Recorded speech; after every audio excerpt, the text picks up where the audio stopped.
Praise the lord. ప్రభువైన యేసు నామములో అందరికీ వందనములు. యేసయ్య మాటను ఈ కార్యక్రమానికి ప్రేమతో నేను మిమ్మను ఆహ్వానిస్తున్నాను. ఈ దినము లూకా సువార్త 11వ అధ్యాయము 5వ వచనం నుండి 13 వచనాలు ధ్యానించుకుందాం. మరియు ఆయన వారితో ఇట్లా నేను, మీలో ఎవనికైనను ఒక స్నేహితుడుండగా అతడు అర్ధరాత్రి వేళ ఆ స్నేహితుని యొద్దకు వెళ్ళి, స్నేహితుడా, నాకు 3 రొట్టెలు బదులిమ్ము. నా స్నేహితుడు ప్రయాణము చేయుచు మార్గములో నా యొద్దకు వచ్చి ఉన్నాడు. అతనికి పెట్టుటకు నా యొద్ద ఏమీ లేదని అతనితో చెప్పినడలా, అతడు లోపలనే ఉండి, నన్ను తొందర పెట్టవద్దు, తలుపు వేసి ఉన్నది, నా చిన్న పిల్లలు నాతో కూడా పండుకొని ఉన్నారు, నేను లేచి ఇవ్వలేనని చెప్పునా? అతడు తన స్నేహితుడైనందున లేచి ఇయ్యకపోయినను అతడు సిగ్గుమాలి మాటికి అడుగుట వలన నేనను లేచి అతనికి కావలసినవన్నీ ఇచ్చును అని మీతో చెప్పుచున్నాను. అటువలే మీరును అడుగుడి, మీకియ్యబడును, వెదకుడి, మీకు దొరుకును, తట్టుడి, మీకు తీయబడును. అడుగు ప్రతివానికి ఇయ్యబడును, వెదకువానికి దొరుకును, తట్టువానికి తీయబడునని మీతో చెప్పుచున్నాను. మీలో తండ్రి అయినను తన కుమారుడు మీలో తండ్రి అయినవాడు తన కుమారుడు చేపనడిగితే చేపకు ప్రతిగా పామునిచ్చునా? గుడ్డు అడిగితే తేలునిచ్చునా? కాబట్టి మీరు చెడ్డవారి ఉండి మీ పిల్లలకు మంచి ఈవులన్నీ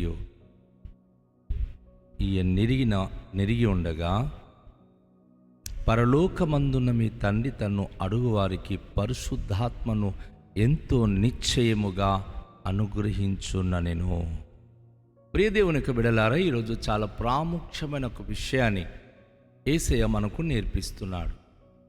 చాలామంది పగలు రాత్రి దేవునికి ఎంతో ప్రార్థన చేస్తూ పట్టు విడువక దేవునికి అడుగుతూ ఉంటారు. అయితే క్షేమాభివృద్ధి పొందలేకపోతున్నారు. కారణం ఏమిటంటే, వారు అడిగినటువంటిది ఏమిటి అనేది వారు గ్రహించట్లేదు. లోకరీతి అయినటువంటి వారి అవసరతల గురించి అడుగుతున్నారా? ప్రార్థించినటువంటి వ్యక్తి తన జీవితానికి, కేవలము తన కుటుంబానికి, తన గురించి అడుగుతున్నాడా? ఆలోచించాలి. ఇక్కడ ప్రభువు చాలా చక్కనైన మాట తెలియచేస్తూ, ఒక స్నేహితుడు అర్ధరాత్రి వేళ తన స్నేహితుని ఇంటికి వచ్చి తన ఆకలితో వచ్చినప్పుడు, ఆ స్నేహితుడు తనను ఆకలితో పండుకునేవాడు కదా. తన స్నేహితుడు తన దగ్గరికి వచ్చినందుకు ఆయన, అది ఎంత సమయం కావచ్చో, తనకు బాగా స్నేహితుడైన ఒక అమ్ముతున్న వ్యక్తి దగ్గరికి వెళ్ళి, ఆయన 3 రొట్టెలు నాకు కావాలని బదులిమ్మని ఆయన అడుగుతాడు.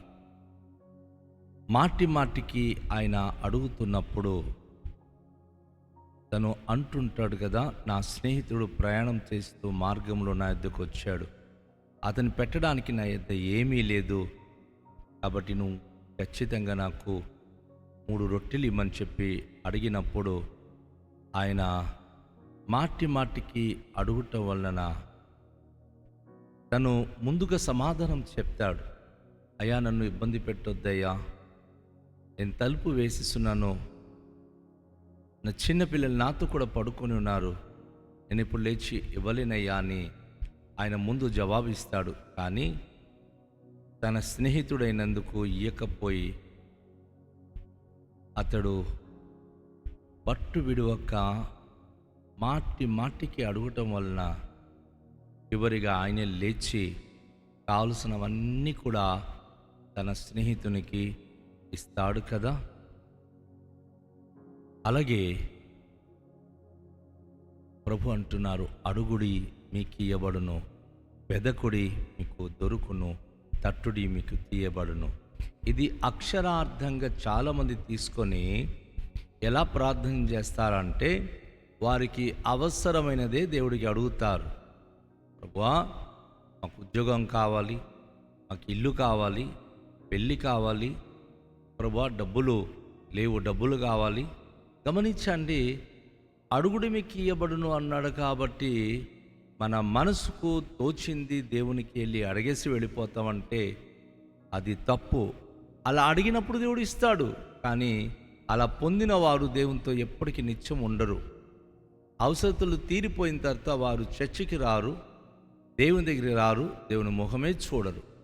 ఎందుకంటే వాళ్ళ అవసరతలు తీరిపోయింది. కనుక యేసు ప్రభువారు మీరు అడుగుడి మీకు ఇయ్యబడును, వెదకుడి దొరుకును, తట్టుడు తీయబడును అని ఈ 3 విషయాలు దేని కొరకు ఆయన చెప్పారు అని మనం ఆలోచిస్తే, ఆ వచనాలలో ఆంతర్యము చాలా పెద్దది.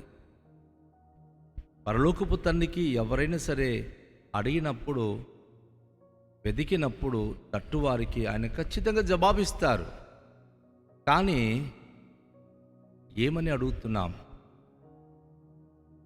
లోకరీత్యా మనం బెనిఫిట్ అడుగుతున్నామా? ప్రభువారు ఇక్కడ అంటాడు, ఒకవేళ ఈ లోకరీత్యా తండ్రి తన కొడుకు గనుక చేప అడిగితే చేపకి బదులుగా పాము ఇస్తాడా? గుడ్లు అడిగితే తేలు ఇస్తాడా? కాదు కదా. ప్రభు అంటున్నాడు, మీరు చెడ్డవారి ఉండి కూడా మీ పిల్లలు మంచి ఇవులను అడిగితే మీరు మంచివి ఇస్తున్నారు కదా. అలాగే అడుగుడి మీకు ఇయ్యబడును, వెదకుడి మీకు దొరుకును, తట్టుడి మీకు తీయబడును అని ప్రభువారు పలికిన మాటకు మీరు అడగాల్సినటువంటిది ఏమిటి? యేసే చెప్తా ఉన్నారు, పరలోకమందున మీ తండ్రి తను అడుగు వానికి పరిశుద్ధాత్మ ఎంతో నిశ్చయంగా అనుగ్రహించును. అంటే పరిశుద్ధ జీవితము కలిగి ప్రభుతో కలిసి బ్రతకడానికి ఏ భక్తుడైతే దేవునికి ప్రార్థన చేస్తాడో ఆ భక్తునికి తన పరిశుద్ధాత్మ దేవుడు నిశ్చయంగా అనుగ్రహించినప్పుడు, అలా ప్రార్థన చేసి పరిశుద్ధాత్మ పొందుకున్నవారు స్థిరత్వం కలిగి జీవిస్తారు. వారెప్పటికీ సంతోషకరమైన జీవితం పొందుతారు. లోకరీత్యా ధనం కొరకు ప్రార్థించిన వారు కానీ, లోకరీత్యా ఏదో అవసరతల కొరకు ప్రార్థించిన వారు కానీ, అది దొరికిన తర్వాత దేవునికి దూరం అయిపోతున్నారు. దేవునికి ఉన్న ఉద్దేశం ఏంటంటే, తన పిల్లలు ఎప్పుడు తనకు దూరంగా ఉండడం ఆయనకి ఇష్టం లేదు.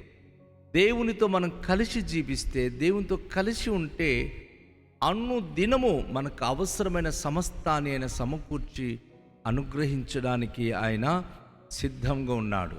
కనుక మనం అడిగేటటువంటి ప్రతి వ్యక్తులు మనం ఏ రీతిగా ప్రభుకు మనం అడుగుతున్నాం, ఏ రీతిగా మన ప్రభుకు అడుగుతున్నామో అనేది మనం ఆలోచించాలి. ఇది చాలా ఇంపార్టెంట్ విషయం అండి. అందరూ అడుగుడి మీకు ఇయ్యబడును అని ప్రభు చెప్పాడు కాబట్టి మనసుకు వచ్చింది అడిగి, యాకోబు పత్రికలో యాకోబు అయితే 4వ అధ్యాయంలో అంటాడు, మీ భోగ విలాసాల నిమిత్తం మీరు అడిగి దేవునితో పోరాడి పొందలేకపోతున్నారు. ఎందుకంటే స్వార్థ బుద్ధితో దేవునికి అడిగే ఏ వ్యక్తికైనా అది కొన్నిసార్లు దొరకదు. కొన్నిసార్లు మన అవసరతను బట్టి దేవుడు ఇస్తాడు, కానీ అది పొందుకున్న తర్వాత దేవుడితో ఉండే అనుభూతిని మనం కోల్పోతూ ఉంటాం. చాలామంది సంతానం కావాలని వస్తారు, దేవుడిచ్చిన తర్వాత దేవుడికి వదిలేసి వెళ్ళిపోతారు. ఇల్లు కావాలని ప్రార్థిస్తారు, ఇల్లు దొరికిన తర్వాత దేవుని వదిలేస్తారు. ఉద్యోగం కావాలని వస్తారు, ఉద్యోగం వచ్చిన తర్వాత దేవునికి వదిలేస్తారు. వ్యాపారం కొరకు ప్రార్థిస్తారు, దేవుడు వ్యాపారం ఇచ్చిన తర్వాత దేవుని దగ్గరికి రావడం మానేస్తారు. ఎందుకు అసలు ఈ స్థితి అంటే, ఆ మనుషులలో స్వార్థ బుద్ధి భయంకరంగా నాటుకుపోయింది. వారు తమ స్వార్థం నిమిత్తం బ్రతకాలని ఉద్దేశిస్తున్నారే తప్ప దేవుని కొరకు బ్రతకాలన్న ఆలోచన వారిలో లేకపోవడమే దానికి నిదర్శనం. కనుక మీరు ప్రార్థించినప్పుడు, మీరు దేవునికి అడిగినప్పుడు పరిశుద్ధాత్మని పర్టికులర్గా అడగండి. ఎందుకంటే మనుషుల్లో ఉన్న ఆత్మ అది లౌకికమైన ఆత్మ ద్వారా ఆకర్షించబడి లోకంలో అవన్నీ చూపిస్తుంది. ఈ లౌకిక ఆత్మ లోకాన్ని ఆశించి దైవ సన్నిధికి దూరం చేస్తుంది. అందుకే పరిశుద్ధాత్మ అనేది దైవిక సంబంధం అనేది, ఇది దేవుని సన్నిధి కలిగింది, దేవుని ఆత్మ. సో పరిశుద్ధాత్మ మీరు అడిగినప్పుడు, అది మీలోనికి వచ్చినప్పుడు, పరిశుద్ధాత్ముడు మనలోనికి వచ్చినప్పుడు మన మాటలు పరిశుద్ధంగా మారుస్తాడు, మన ప్రవర్తన పరిశుద్ధంగా మారుస్తాడు, మన బ్రతుకు పరిశుద్ధంగా మారుస్తాడు, మన స్థితిగతులు పరిశుద్ధంగా మారుస్తాడు. మనం పరిశుద్ధులుగా మార్చబడినప్పుడు మన జీవితం ఎంతో అనేక మందికి దీవెనకరంగా అది తీర్చిదిద్దబడుతుంది. నా ప్రియ సహోదరి, నా ప్రియ సహోదరుడా, ఈరోజు ఈ మాట వింటున్న ప్రతి ఒక్కరూ మనము గమనించుకోవాలి. దేవుడు అడుగుమన్నాడు కదా, నీ స్వార్థపూరితమైన విన్నపాలు ప్రభు దగ్గర చెప్పడం కంటే నిస్వార్థ స్థితిలో, ప్రభు నువ్వు నాకుంటే చాలయ్యా, నీ పరిశుద్ధాత్మ నాకు కావాలయ్యా అని మనం ప్రార్థించగలిగితే ఆ మహిమగల దేవుడు ఎంతో సంతోషిస్తాడు. తన పరిశుద్ధాత్మ మనలో నింపినప్పుడు మన జీవితాలను ఎంతగానో దీవెనకరంగా ఆయన వృద్ధిపరుస్తాడు. రండి, తలలుంచుకొని దేవునిలో మనము ప్రార్థన చేద్దాం. మిక్కిలి దయగల పరలోకపు తండ్రి, మీరు మాకు నేర్పించిన అంశం గురించి స్తోత్రాలు. అడుగుడి మీకు ఇయ్యబడును అని మీరు చెప్పిన మాటల్లో మాకిష్టానుసరంగా ఏది పడితే అది అడిగితే పొందుకోలేము, కానీ మిమ్మును పరిశుద్ధాత్మను మేము అడిగినప్పుడు, పరిశుద్ధాత్మ మాలో ఉంటే మేము నిత్యము మీతో ఉంటాం. లోక సంబంధమైన వస్తువులు అడిగితే అది దొరికిన తర్వాత దూరం అవుతాం. కనుక మీరు అద్భుతమైన ప్రార్థన నేర్పించారు. ఈ ప్రార్థనలో పరిశుద్ధాత్మయే మాకు కావాలి, మీ సన్నిధియే మాకు కావాలి. మీతో మేము నిత్యము కలిసి జీవించడం ద్వారా మేము ఎంతో ఫలభరితంగా మీకు మహిమకరంగా జీవించగలుగుతాం. అటు భాగ్యం మాకు దయచేయమని కృతజ్ఞత స్తోత్రాలు మీకే చెల్లిస్తూ యేసు నామములో ప్రార్థిస్తున్నాము తండ్రి, ఆమేన్. అందరికీ షాలోం. ప్రభు మనలను దీవించును గాక.